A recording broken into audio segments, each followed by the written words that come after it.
And I was real excited when cars came to be just over a year ago, because I myself had been investing energy around rail safety issues over by Cedar Lake in Minneapolis. When I came to that community, that particular rail corridor had long been abandoned, and it has since become an active rail that is utilized by mile-long ethanol trains. And ethanol is a funny thing, because I used to think ethanol was part of the green, clean energy solution. And National Geographic's been a really good source on helping me understand that the energy it takes to create ethanol is not equal to the energy that it provides. Meanwhile, our federal government is mandating increased ethanol production year after year. There was sort of a hold when gas prices dipped the last couple of years.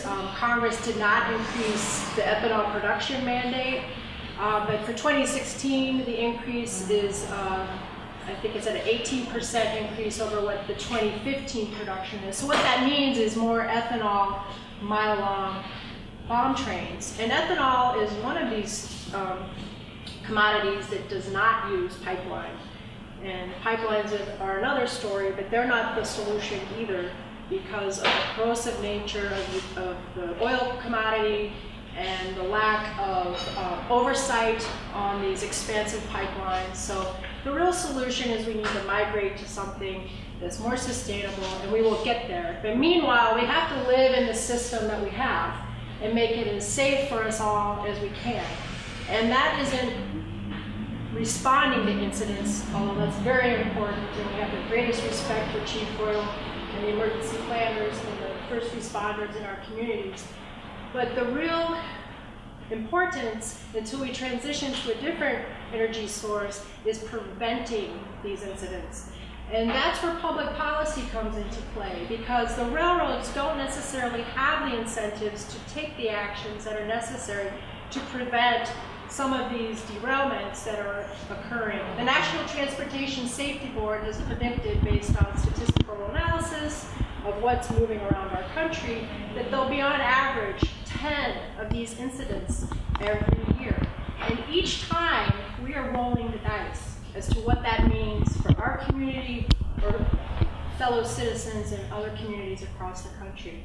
So my role has been around public policy, because I really think that's where we can make some incremental gains in the short term. And we've had great support with Frank Hornstein. We also have had great support from the City of Minneapolis. Council members Kevin Wright sponsored a Minneapolis rail safety resolution, as Kathy mentioned. The city doesn't have a lot of leverage, but they can at least let their intentions be known about what is expected with the behaviors and the culture of the railroad.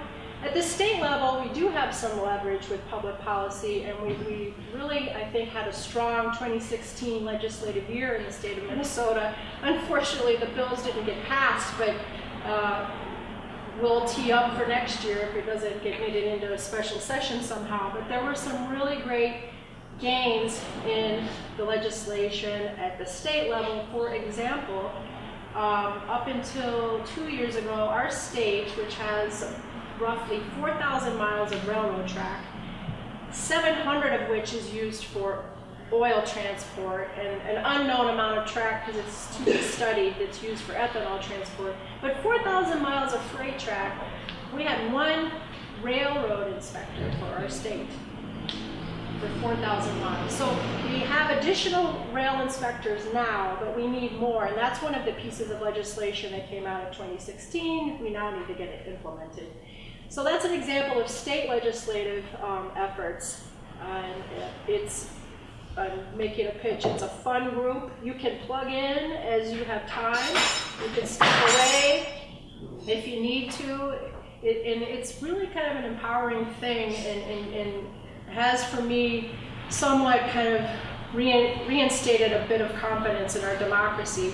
Sometimes it's easy to get discouraged. And just lastly to mention, because it's very important, the federal policy work.